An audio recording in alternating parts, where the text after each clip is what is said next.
이제 오늘 우리 다 같이 고린도후서 6장 1절부터 공부하겠습니다.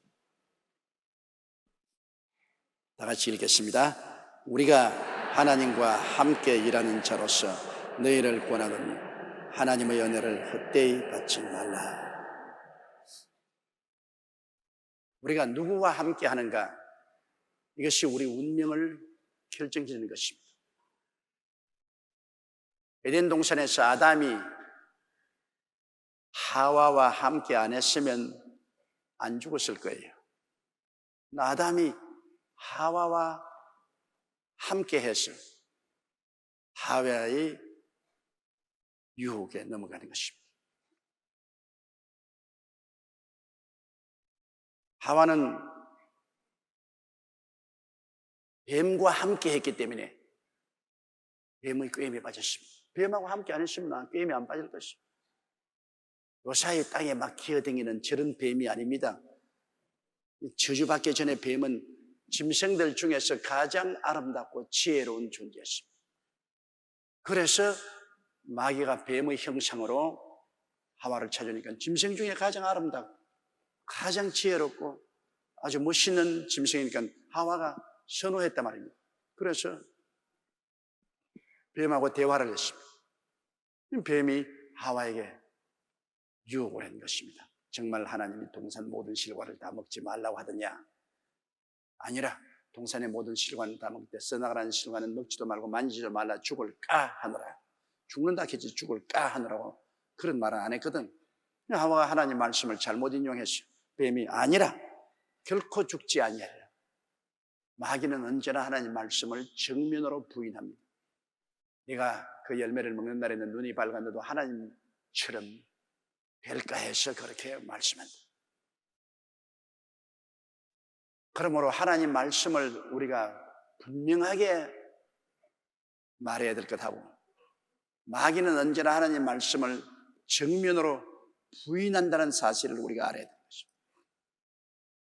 그래서 하와가 손을 내어서 그 선악과를 따먹고 그리고 남편 되는 아담에게 줬습니다. 아담도 하와와 함께만 안 있었으면 안 먹었을 것인데 둘이 인정이 너무 있어가 꼭 함께 있었다. 좀 따로 있을 거지 왜 함께 있었다. 따로 있었으면 하와만 죽고 아담은 안 죽었을 것인데 둘이가 함께 있었어. 그래서 하와가 그걸 먹으라고 주었습니다. 그러니 아담은 분명히 먹으면 죽을 줄 알면서도 하와의 그 간곡한 부탁과 꾀임에 못 이겨서 먹었습니다. 그래서 그들이 영적으로 죽고 하나님께 버림을 받게 된 것입니다. 우리 인생을 살면서 자녀들은 태어나자마자 부모와 함께 합니다.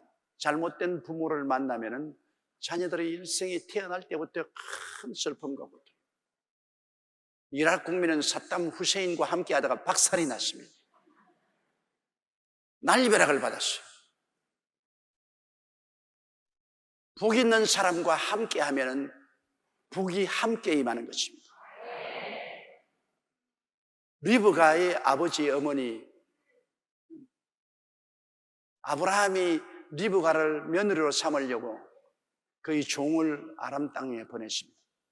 그래서 이삭의 아내로 삼으려고 리브가에게 줄 선물을 낙이 10마리에 잔뜩 싣고 가는데 리브가에게만 금고리, 코고리, 발목고리, 발목고리를 준 것이 아니라 그 리브가의 어머니, 아버지, 오라버니, 가족들에게도 다 선물을 받았습니다. 복 받은 사람 곁에 있으면 함께 복을 다 받게 됩니다. 그러나 소돔 고모라는 보십시오. 소돔 고모라는 전부 하나님께 저주받은 심판받을 사람인데 거기에 같이 있던 롯은 해가 망신했어요. 그렇기 때문에 누구와 함께 하느냐가 굉장히 중요한 것이죠.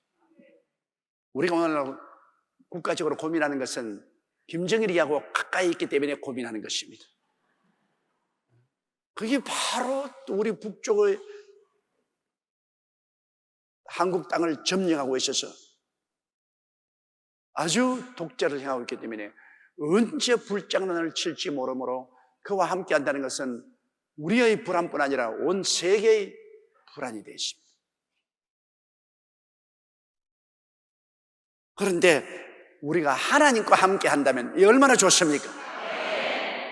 바울 선생은 우리가 하나님과 함께 일하는 자로서 하나님과 함께 한다. 이거 정말 놀랍습니다. 우리가 하나님의 나라와 하나님의 의를 먼저 구하면 하나님이 우리와 같이 해서 나중할 것은 다 같이 해주는 것이요, 그 나라와 그 의를 먼저 구하라. 그리하면 이 모든 것을 너에게 도와주리라. 베드로가 밤새도록 혼자서 그물을 던져나 아무것도 잡지 못하고 아침에 그물만 떨어졌습니다. 그물을 싣고 있을 때 예수님이 배에 성큼 올라타셔서 배를 좀 옮겨달라고 했어요. 그 배 육지에서 좀 옮기니까 예수님이 말씀을 전가하시고, 말씀을 다 마치고 난 다음에 베드로를 보시고 깊은 곳에 들어가서 그물을 던져 고기를 잡아라. 베드로는 어제 저녁에 자기가 밤새도록 그물을 던져 못 잡은 것만 생각하고 주여 밤이 맞도록 그물을 던졌으나 잡은 것이 없습니다. 그러나 주님께서 깊은 데로 가서 그물을 던져라. 밤새도록 베드로는 혼자서 그물을 던졌지만 이제는 주님이 함께 배를 타고 있는 것입니다. 그게 다른데 베드로는 그거를 몰랐어요. 자기는 자기 경험만 가지고 밤새 그물을 던져도 잡은 것이 없습니다. 깊은 곳에 가서 그물을 던져 고기를 잡아라. 이제 깊은 곳에 배를 지어가는데 베드로 혼자가 아니라 함께 갑니다. 주님과 함께 일하러 갑니다. 그래서 그물을 던지니 고기가 애운 것이 많아 그물이 찢어진지라 야고보와 요한 동료까지 불러서 그 배에도 물고기를 가득히 채운 것입니다. 혼자 하는 것하고 함께 하는 것이 이렇게 다릅니다. 축복받은 분하고 함께 하는 것이 이렇게 다른데 우리 주님은 복의 근원이 되십니다. 하늘과 땅의 모든 권세를 다 가지고 계신 분이 우리 주님이 아니십니다. 주님께서 부활하시고 난 다음에는 구만리 장천 멀리 계신 것이 아니라 볼지어다 내가 너희와 항상 함께 있으리라. 너희 두세 사람이 내 이름으로 모인 곳에는 나도 너희와 함께 있겠노라. 그 말씀대로 오늘 예수님은 눈에 안 보이지만 성령으로 우리와 함께 와 계시죠. 또 그날에는 내가 아버지 안에 너희가 내 안에 내가 너희 안에 있는 것을 너희가 알리라. 주님께서 오늘 우리 안에 와 계셔서 주님의 주소는 우리의 주소라는 것을 압니다. 나는 포도나무여 너희는 가지라. 가지가 포도나무에 붙어있지 않으면 스스로 열매 맺지 못하지 않습니다. 포도나무 가지는 포도나무에 붙어있는 것처럼 우리는 예수님에게 붙어있어 예수님과 함께하면 우리 주님이 우리와 함께 일하셔서 놀라운 역사를 베풀어 주신 것입니다. 그러므로 우리는 늘 주님과 함께하기 위해서 언제나 주님 중심으로 살아야 주님과 함께 도는 것입니다. 내가 할 길 내 마음대로 간다면 주님 여기 계시고 나는 내대로 가면 함께 못하지 않습니다. 언제나 주님 중심으로 삼고 주님 가면 나도 가고 주님 서면 나도 서고 주님 일하시면 나도 일하고 주님 쉬시면 나도 일하고 이와 같이 주님과 우리가 항상 함께 동행하기 위해서는 주님 중심으로 살고 주님의 나라와 주님의 의로움을 먼저 구하는 이런 삶을 살면 우리가 주님과 함께 일하는 자가 되는 것입니다. 주님과 함께 일하면 우리가 번연하지 않습니까? 주님은 여러분 창세기에 땅이 공허하고 혼돈하며 흑암이 깊음 위에 있을 때 주의 성령이 수면에 운행했습니다. 예수 그리스도의 영, 하나님의 영이 수면에 운행하고 주님이 함께 일했지 않습니까? 어두움은 빛으로, 무질서는 질서로, 죽음은 삶으로, 추는 아름다움으로, 가난은 부유로 변화시키는 창조적인 역사가 나타나고 버리고 말한 것입니다. 주님이 함께 계시기 때문에 그런 일이 생긴 것입니다. 그러므로 오늘 이 성경에는 우리가 하나님과 함께 일하는 자, 참 놀라운 일이죠. 하나님과 함께 일하는 자. 자식을 키울 때도 주님과 함께 키우고, 사업을 할 때도 주님과 함께 사업하고, 직장에 갈 때도 주님과 함께 직장에 가고. 그러면 우리 주님의 놀라운 능력에 의지할 수 있습니다. 가나의 혼인잔치에 잔치가 무르익을 때 포도주가 떨어졌어요. 그런데 놀랍게도 그 잔치집 주인이 예수님과 제자를 그 잔치집에 청했습니다. 주님이 함께 계시고 예수님과 제자들을 안 청했으면 문제 해결이 안 되죠. 예수님과 제자들을 함께 청해 놓으니까 예수님의 어머니가 와서 이 집에 포도주가 떨어졌다. 그리고 예수님의 어머님이 거기에 있는 일꾼들에게 무엇인지 주님이 시키는 대로 하라. 주님이 혈레통 6통에 물을 갖다 채워라. 떠주라. 떠주니까 물이 변하여 포도주가 된 것입니다. 맹물이 포도주로 변했습니다. 잔치는 계속되었습니다. 잔치는 계속되었습니다. 이게 굉장히 여러분 이미 심장한 것입니다. 주님께서 가나의 혼인잔치에서 맹물을 포도주로 만들었다는 것은 결혼 생활이란 항상 잔치와 같아야 된다. 늘 잔치집에 가면 마음이 흥분하고 좋지 않습니까? 결혼 생활은 늘 잔치집 같이, 초상집 같이 되면 안 돼요. 요새 많은 결혼이 초상집 같이 돼가지고 있어요. 늘 울 일만 생기고 탄식하는, 잔치집에는 웃고 희희낙낙하지 않습니까? 그럼 잔치집이 되기 위해서는 어떻게 합니까? 포도주가 있어야 잔치를 하지. 안 취하고 누가 희희낙낙합니까? 포도주를 마시니까 얼건히 취해가지고서 좋다. 노래 안 하는 사람도 노래하고 춤 안 추는 사람도 춤을 추고 포도주가 들어갑니다. 그래서 잔치집에 포도주가 떨어지면 잔치가 끝나는, 그러므로 주님이 잔치집에 물을 포도주로 만들었습니다. 취하게. 우리도 한 가지입니다. 우리가 결혼 생활이 항상 잔치집이 되기 위해서는 포도주를 마셔야 돼요. 사랑의 포도주를 마셔야 됩니다. 마음이 맹물같이 되면은 잔치가 안 되잖아요. 오늘 문제는 많은 부부가 맹물이요, 맹물. 남편도 부인에 대해서 맹물이야, 맹물. 부인도 남편에 대해서 맹물이야. 오면 오는가 보다, 가면 가는 것 보다, 없으면 없는가 보다, 뭐 돈만 갖다 주면 되지, 뭐 까짓건 뭐. 맹물이에요, 맹물. 그러나 그 맹물이 포도주가 되어서 얼건히 취하면 잔치가 되는 거예요. 그냥 가정이 기쁨과 즐거움으로 넘치는 잔치가 되는 거예요. 그 포도주는 어떻게 됩니까? 예수님을 청해야 되는 것입니다. 예수님이 함께 계시면 맹물을 포도주로 변하십니다. 내 맹물 같은 내 마음을 포도주로, 맹물 같은 남편의 마음, 아내의 마음을 포도주로 만들죠. 그래서 예수님과 함께하여 주여 내 맹물 같은 마음을 포도주로 변화시켜 주시옵소서, 그렇게 구하면은 주님이 맹물을 포도주로 변화시켜 주는 것입니다. 그러면 뭐 술 마시고 난 다음에 안 취하겠어요? 주님이 만들어주는 사랑의 포도주를 마시면 은근히 취해가지고서 남편도 달라지고 아내도 달라져 버리고 가정이 잔치집으로 변해야 됩니다. 오늘날 장례집으로 변한 가정들이 잔치집으로 변하는 역사는 예수님을 초청해야만 그렇게 되는 것입니다. 여러분, 회당장 야이로의 집에 어린아이가 죽었지 않습니까? 12살 되는 외딸이 죽었습니다. 회당장이 절망에 처했는데 마침 예수님을 청했습니다. 그 예수님이 오니까 벌써 딸이 죽어서 우는 사람들이 와서 울고 있어요. 옛날 유대 나라에서는 울어주는 회사가 있어요. 그러니까 죽으면은 울어주는 회사의 사람들을 청하면 와서 대신으로 울어주는데 곡소리가 크면 클수록 그 장례는 화려한 장례식이 되는 것입니다. 그러므로 돈이 없는 사람은 울어주는 사람 두세 사람만 청해놓으면 두세 사람이 아이고 아이고 아이고 해도 소리가 적잖아요. 그러나 돈 많은 사람은 수백 명을 초청해놓으면 온 동네가 떠들썩해요. 아이고 아이고 소리가. 울어주는 직업치고는 아주 이상한 직업이에요. 회당장이니까 부자니까 울어주는 사람을 벌써 많이 칭해가 회당장이 예수님을 모시고 오는데 그냥 울음소리가 온 동네에 가득합니다. 그리고 종이 와서 당신 딸이 죽었으니 예수님 모실 필요가 없다고. 죽었으니까 예수님 모실 필요가 없다. 이거 말이 됩니까? 죽었으니까 해결할 예수님이 필요하지요. 안 죽었을 때야 예수님 무엇 때문에 필요해요? 그 사람들 참 까꿀로 말을 해요. 당신의 딸이 죽었으니 이제 선생님을 더 괴롭힐 필요가 없습니다.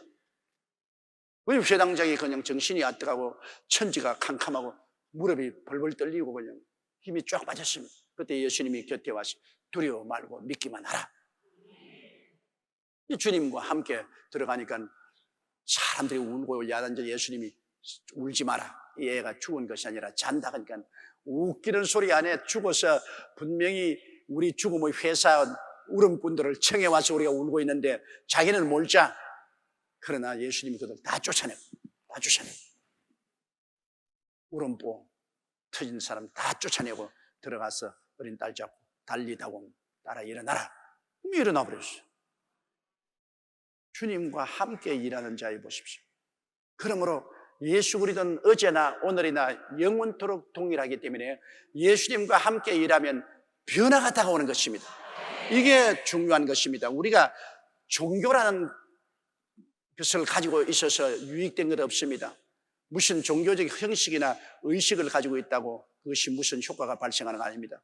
예수님을 모셔드리면 변화가 와야 되는 것입니다. 변화가 와야 돼요. 어두우면 빛으로 변화되가, 무질서는 질서로 변화가 되어야 와요. 추는 아름다움으로 변화되어야 되고, 가난은 부유로 변화되어야 되고, 죽음은 소망으로 변화되어야 되는 것입니다. 우리 주님은 어느 곳에 가나 변화를 가져오는 것입니다. 주님께서 친히 말씀하신 주의 성령이 내게 마셨으니 나를 보내사 가난한 자에게 복된 소식을 전하게 하시고 포로된 자에게는 자유를, 눈먼 자를 보게 하시고 눌린 자를 자유케 하고 은혜의 해를 전파하게. 주님 가는 곳마다 가난한 자에게는 복된 소식이 전파되어 복을 받게 되고 눈먼 자는 보게 되고 포로된 자는 자유케 되고 눌린 자는 해방되고 이런 변화가 다가오는 것입니다. 그 변화가 오늘 이 시간에 우리 가운데 와 계신 것입니다. 예수님이 같이 계시면. 그런데 우리가 그 나라와 그 일을 먼저 구하고 주님 중심으로 살기로 딱 작정을 하면 주님이 함께 일하게 되는 것입니다. 주님이 함께 일하는. 이거 굉장히 중요해요. 우리가 하나님과 함께 일하는 자로서 너희를 권하노니 하나님의 은혜를 헛되이 받지 말라. 하나님의 은혜를 헛되이 받는 사람 많습니다. 은혜란 뭡니까? 하나님이 우리를 사랑해서 값없이 주는 것을 말하는 것입니다. 은혜라는 것은 여러분 대가를 요구하는 것은 은혜가 아닙니다. 일을 안 했는데도 봉급을 주면 은혜지요. 그러나 일했는데 봉급을 주면 그건 대가지요. 우리 주님께서 우리에게 주시는 것은 대가를 우리가 지불하고 받는 것이 아니라 공짜로 주시는 것입니다. 주님은 여러분과 저에게 공짜로 은혜를 주시기를 원하시는 것입니다. 오늘날 많은 사람들이 대가성을 말하는데 예수 그리스도의 은혜는 여러분 값없이 우리를 죄사함을 주시는 은혜인 것입니다. 우리가 죄를 짓고 불의하고 추악한데도 불구하고 주님이 값없이 우리에게 복을 주신다. 값없이 복을 주신다. 물질적인 복을 받는 데는 주님이 11조를 내라 그랬지 않습니까? 그 대가 아닙니다. 11조라는 것은 여러분 텃밭을 말하는 것입니다. 텃밭. 채소밭이라도 뭐 있어야 되잖아요. 텃밭. 북한에서 온 사람이 이런 말을 해요. 대한민국이 북한을 도와준 가장 큰 도움은 비료를 보낸 것이었다. 왜 그러냐? 비료가 북한에 오니까 그 하역하는 사람들이 비료를 훔쳤어요. 비료를 훔쳐와가지고서 자기 앞체전의 텃밭에 비료를 뿌려서 여러 가지 감자, 고구마, 강냉이, 채소를 심었어요. 그러니까 그것이 잘 되니까 그것으로서 양식을 삼을 수가 있어. 이래서 다른 것은 텃밭 닦아 나가봤자 소용이 없는데 한국에서 비료 준 것 그거 전부 훔쳐내가지고서 창고에서 훔쳐내고 하역할 때 훔쳐내서 텃밭에 비료를 뿌려가지고서 스스로 작업할 수 있는 양식을 만들었다. 그렇게 말했습니다. 11조는 텃밭입니다. 여러분의 가슴 속에 11조를 드리면 하나님이 그곳에 축복의 씨를 뿌려서 자라게 할 텃밭을 만드는 것입니다. 그거 여러분 11조는 뭐 의무요 내가 죽도 사도 못해서 낸다 그렇게 생각하면 큰 오해입니다. 아무리 하나님이 축복의 씨를 뿌리려고 해도 밭이 없는데 어떻게 뿌려요? 밭이 없는데 복 주시옵소서. 밭으로 가자. 밭 없어요. 그럼 어디다가 축복의 씨를 뿌려요? 그렇기 때문에 길거리에다가 내리 뿌려놓고 자갈밭에 내리 뿌려놓고 저 가시덤불에 뿌려놓으면 무슨 소용이 있어요? 바로 11조가 텃밭인 옥토인 것입니다. 그렇기 때문에 11조가 그렇게 중요하다는 것은 내가 하나님을 모시고 씨앗을 심을 수 있는 밭을 제공해야 하나님이 역사하지. 텃밭도 없는데 뭐 무슨 농사를 지어요? 그래서 11조도 율법이 아니고 은혜인 것입니다. 하나님이 은혜를 붓기 위한 텃밭을 만드는 것입니다. 텃밭. 가라사대 2절요. 가라사대 내가 은혜 베풀 때 너를 듣고 구원의 날에 너를 도왔다 하셨으니 보라 지금은 은혜 받을 만할 때요. 보라 지금은 구원의 날이다. 내가 은혜 베풀 때 너를 듣고. 은혜는 여러분 예수님이 십자가에 못 박여 돌아가시다 부활하신 이후로 하나님의 은혜가 우리에게 주어졌습니다. 그전에는 율법 시대입니다. 시내산에서 모세가 하나님께로부터 계명을 받았을 때는 율법의 계명을 받았습니다. 이 계명을 지키는 자는 구원을 받고 복을 받는, 계명을 어기면 저주를 받은 것이었습니다. 구약 시대 사람들이 전부 다 저주를 받은 것은 계명을 지킬 수가 없어요. 사람의 원체 아담과 하와의 타락에서 죄가 그 속에 들어있기 때문에 죄가 있는 사람이 하나님의 의로운 계명을 어떻게 지킵니까? 계명이 나빠서 그게 아니라 죄가 들어와서 인간이 약하니까 못 지키죠. 하나님의 계명을 다 어기고 저주를 받았어요. 이스라엘이 다 무너져버리고 말았어요. 율법 시대, 율법을 가지고는 도저히 안 되죠. 이제 은혜 시대가 끝나면 예수 그리스도가 재림하시면 그때는 심판의 시대가 들어갑니다. 심판 시대에는 은혜가 없어요. 그때는 행한 대로 심판을 받고 벌을 받게 되는 것입니다. 지금 우리가 사는 시대가 엄청나게 좋은 시대입니다. 예수님이 십자가에 돌아가셨다가 부활하시고 난 다음에는 하나님께서 그리스도를 통해서 샘물과 같은 보혈로 말미암아 은혜의 시대를 열어놓은 것입니다. 우리는 예수 그리스도를 믿음으로 말미암아 그 은혜를 인하여 믿음으로 값없이 용서도 받고 성령도 받고 치료도 받고 축복도 받고 영생 복락을 받는 것입니다. 은혜 베풀 때 너를 듣겠다고 했으므로 주님이 오늘날 은혜 베풀 때 주님이 들으심으로 기도하라 그 말인 것입니다. 듣는 귀가 있는데 말을 안 하면 아무것도 안 들리잖아요. 그러므로 내가 은혜 베풀 시대에는 너를 듣겠다. 그러므로 너희는 내게 부르짖어라. 내가 내게 응답하겠고 내가 알지 못하는 크고 비밀한 일을 내게 보여주리라.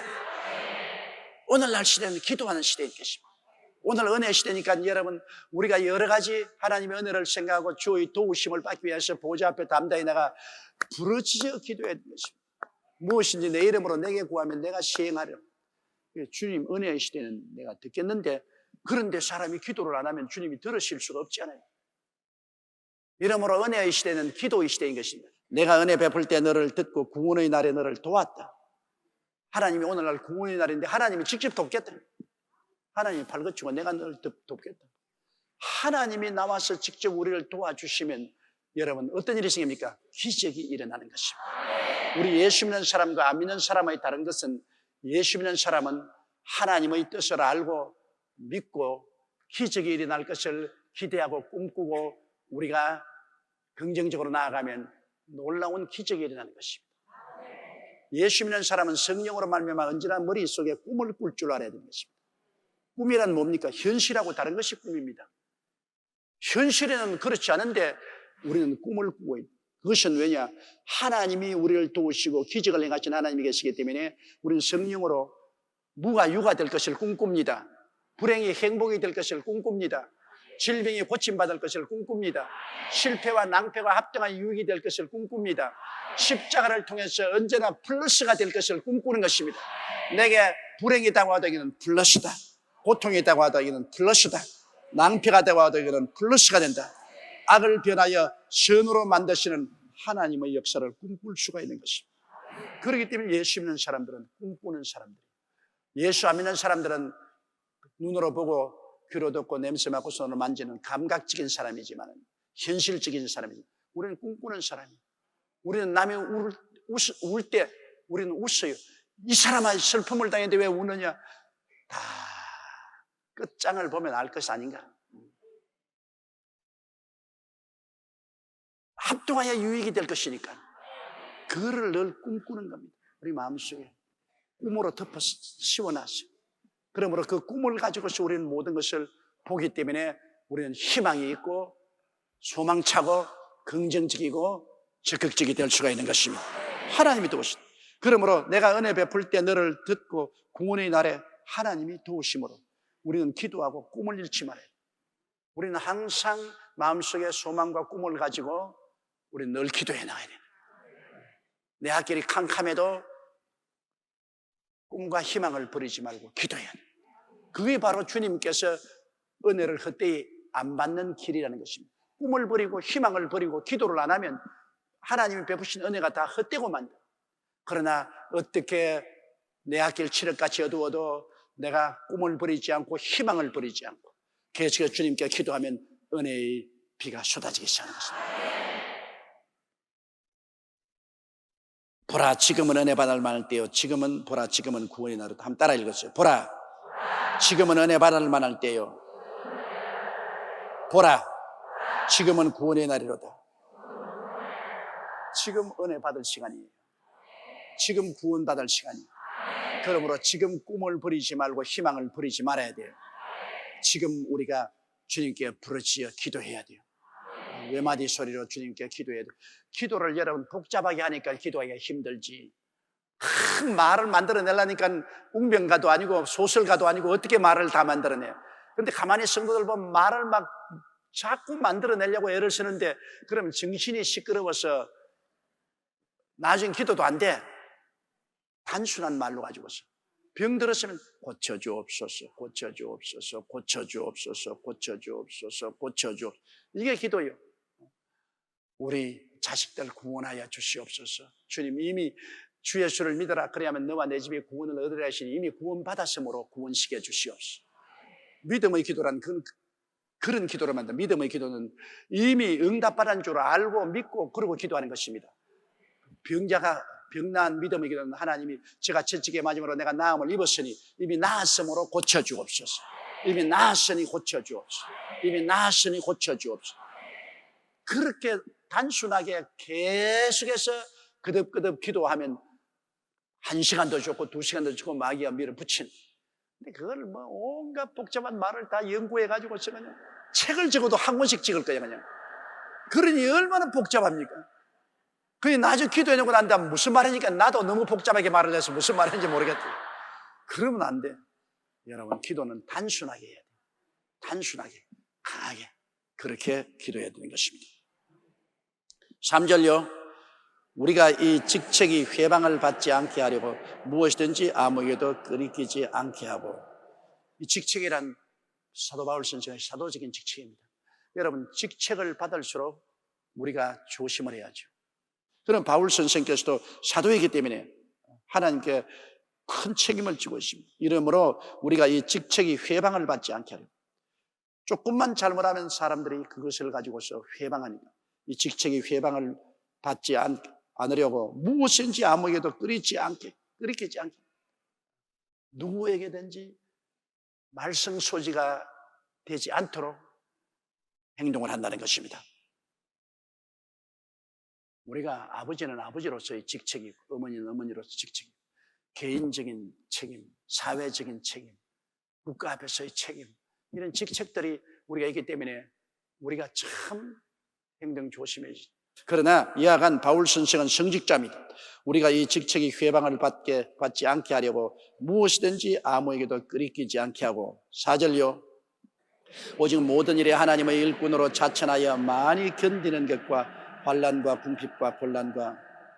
자, 오직 모든 일에 하나님의 일꾼이니까. 그것도 보통 일꾼이 아니고 사도인이기 때문에 내가 하나님의 일꾼이라고 스스로 자부하는 거. 내가 목사라는 것은 스스로 내가 자부하는 것, 자천하는 것. 나는 목사다. 그것도 조그마한 교회 목사가 아니고 큰 교회 목사다. 모든 사람에게 얼굴이 알려진 목사다.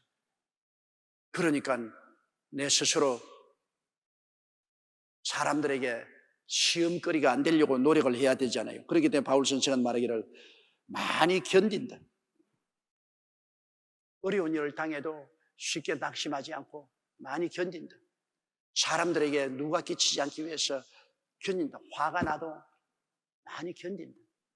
견디는 것이 여러분 참 어렵지만은 굉장히 좋은 지혜가 견디는 지혜입니다. 오늘 가정이 젊은 사람 많이 파괴되는 근본적인 것은 견디지 않기 때문인 것입니다. 그런데 주님이 주신 좋은 지혜가 있습니다. 이 사람이 지혜롭게 사는 것이 쉬운데요, 마태복음 5장에 주님이 주신 지혜는 부부간, 부모 자식 간, 이런 동기간 간에 살 때 우리가 가지고 있는 지혜는 뭐냐면 오른뺨을 치거든 왼뺨을 돌려대며 속옷을 달라거든 겉옷을 주며 강제로 오리를 가져가든 심리를 가라. 이거 여러분 우리가 생각할 땐 바보 같은 소리 안 같습니까? 엄청난 지혜입니다. 엄청난 지혜예요. 내가 40년간 시험해봤지 않습니까? 우리 마누라하고 같이 살면서. 이 지혜예요. 오른뺨 칠 때 마누라가 때리거든 왼뺨 돌려대고 편안한 게 좋다고. 한 대 더 오지 마.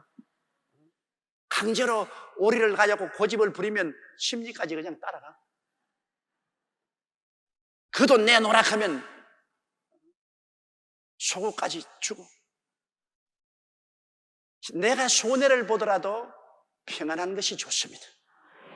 평안이 가장 귀중한 것입니다. 이게 비결이에요. 그러기 위해서는 인내력, 참아야 돼요. 오늘날 부부 간에도 유일하게 서로 화해를 가지고 살 수 있는 것은 참는 길입니다. 그리고 부모 자식 간에도 여러분 참는 겁니다. 자식은 언제나 부모에게 원망하거든. 아무리 잘해줘도 자식은 못해준 것 생각하고 잘해준 것 생각 안 합니다. 우리도 그랬으니까 우리 자식도 또 우리에게 그런다고요. 여러분 부모 돌이켜보고 부모가 잘해줬다고 늘 감사하고 칭찬하고 살았습니까?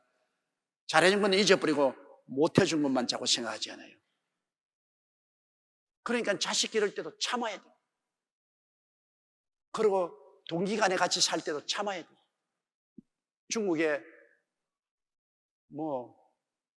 10대를 같이 살았다나 그냥 대가족이 화목하게 사는데 그게 장남을 임금이 청해가지고 상급을 주면서 어떻게 해서 당신이 그렇게 화목하게 사냐. 이유가 뭐냐니까 참을 인자를 100번 적더랍니다. 100번을 참아야 대가족이 함께 살 수 있어요. 그래서 눈 딱 감고 참는 거예요. 자꾸 참는 거예요.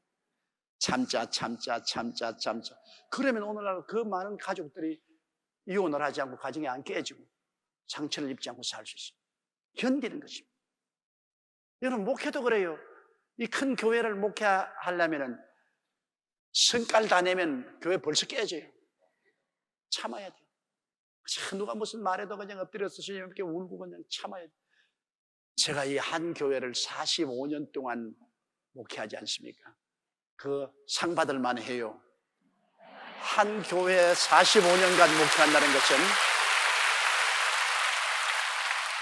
굉장히 힘든 일입니다. 그것은 목사보다도 그 목사를 데리고 있는 교인들이 더 훌륭합니다. 교인들이 훌륭하기 때문에 그 목사를 45년간 데리고 있죠. 교인들이 훌륭하지 않으면 이제 실적 난다. 이제 너 보기 싫고 듣기도 싫다. 이제 그만 가거라. 그럴 수 있잖아요. 그래서 대개 목사님들이 한 교회에 5년을 있지 못하고 옮기는데요. 45년 있은 것은 우리 여의도 순복음 교인들이 너무 착해서 그래요. 그래서 제가 이 강단에 있게 되는 것입니다. 이 성도들도 참고 그리고 또 목사도 또 참고 자꾸 참아야 돼요. 성난다고 해서 때려치워버리면 이 세상에 될 일 없어요.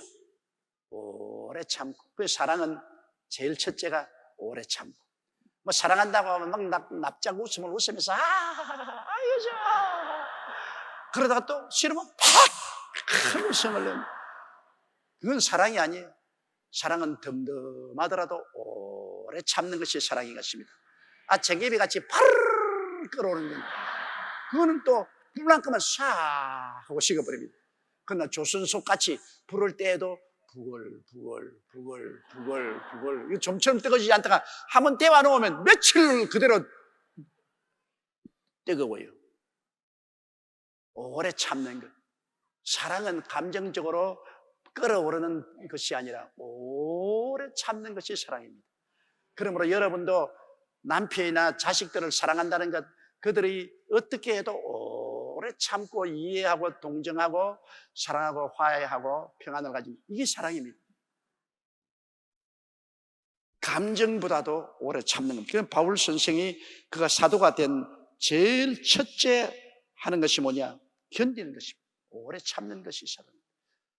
목사는 참아야 되고 장로도 참아야 되고 그러고 안수집사도 참아야 되고 셀 리더도 참아야 됩니다. 지도자는 다 참아야 지도자가 되지, 화를 벌컥벌컥 내면은 지도자가 되지 못하죠.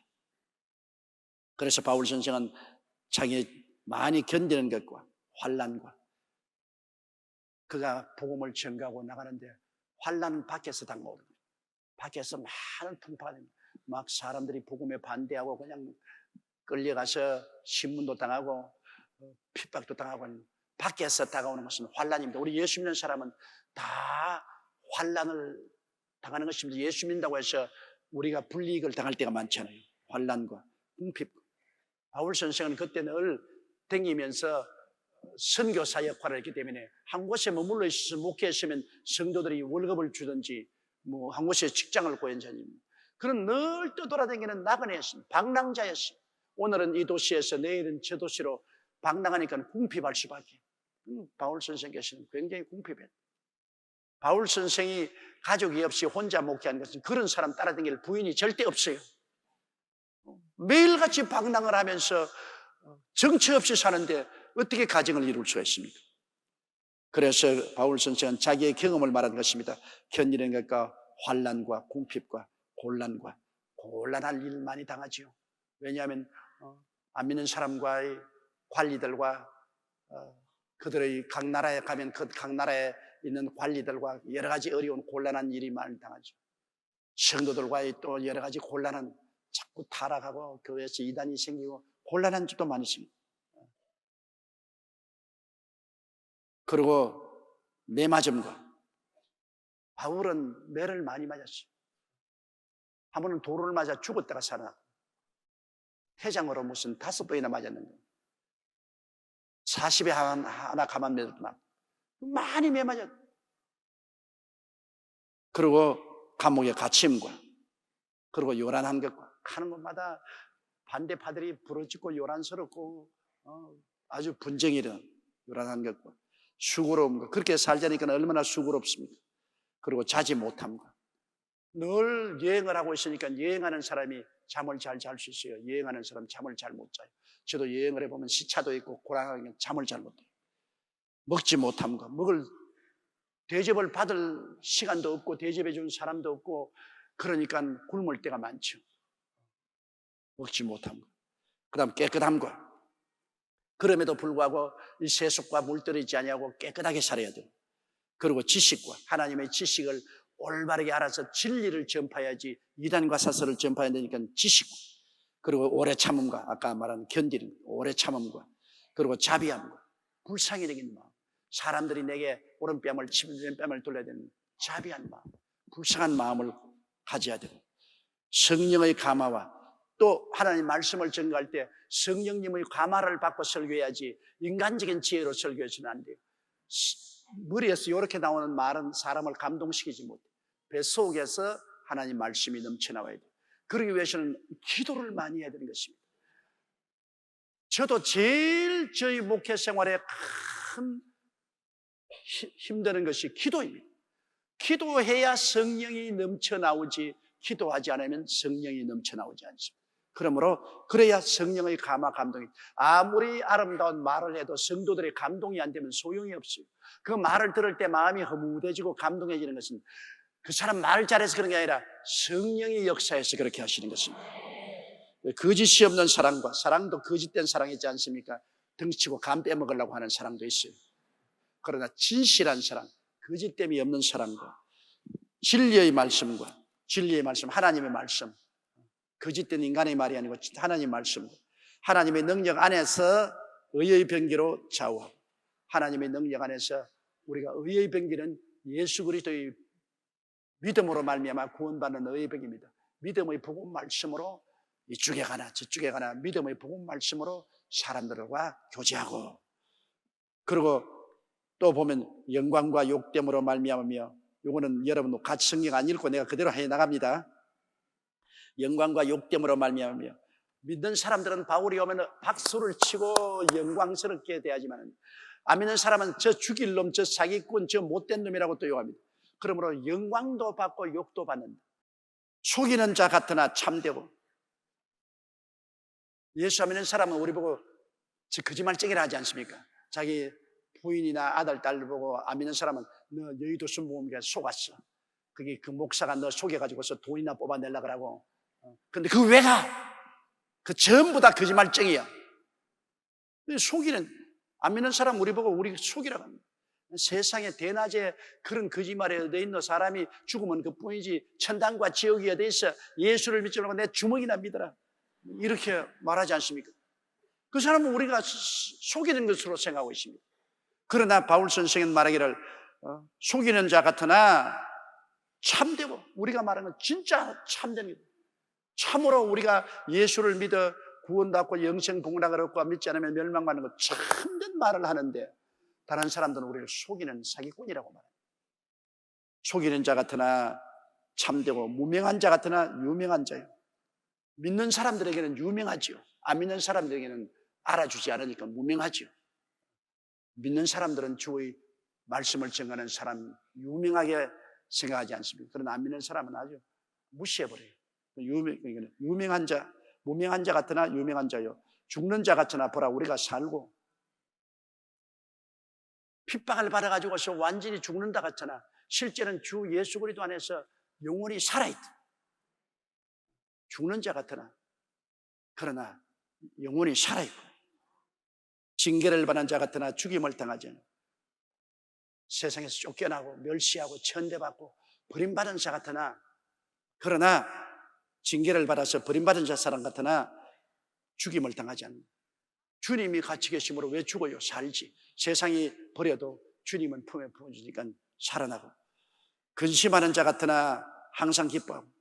우리가 예수 믿고 복음 사업을 하는데도 여러 가지 일이 많지 않습니까? 교회 개척하는 것, 교회 관리하는 것, 또 복음 전도하는 여러 가지 일에 짐이 많으니까 근심하는 자 같으나 속으로는 주님이 같이 계심으로 항상 기뻐합니다. 가난한 자 같으나 많은 사람을 부유하게 하고. 우리는 세상에 살면서 주의 사업을 위해서 가난하게 될 때가 많아요. 왜? 주님을 위해서 우리 주의 사업하는 사람은 정치 없이 떠돌아다니니까 가난할 수밖에 없어요.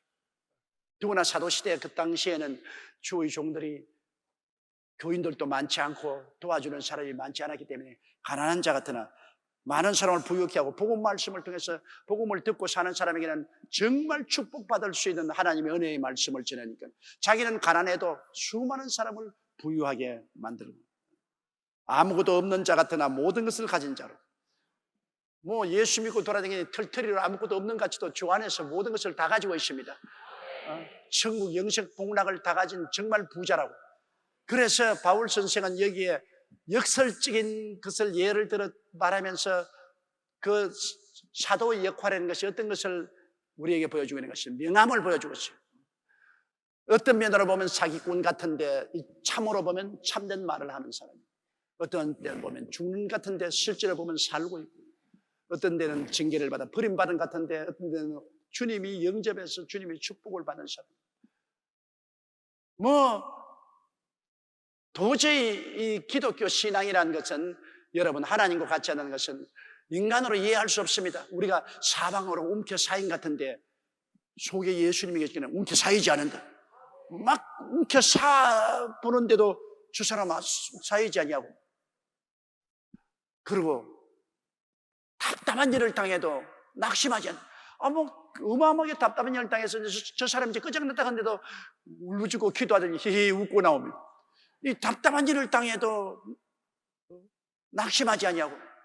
핍박을 받아도 버림받지 않냐고.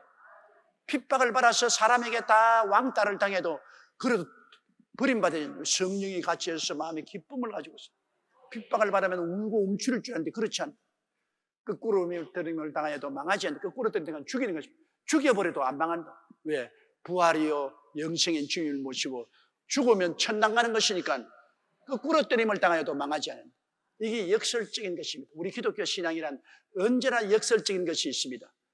그렇기 때문에 우리가 모든 일이 합동하여 선을 이룬다고 성경 요셉의 말하기를 형들은 내게 악을 행하려고 하였으나 하나님은 도리어 이것을 선으로 변화시켰다. 역설적입니다.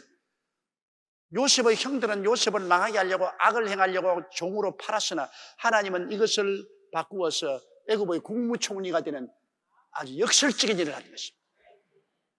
사드락과 메삭과 아벳니고를 느부갓네살이 죽이려고 불못에 던져 넣었으나 제 네 번째 사람 예수님이 나타나서 불의 세력을 멸함으로 불꽃 가운데서 그들은 강간수월래하고 춤을 추고 있어요.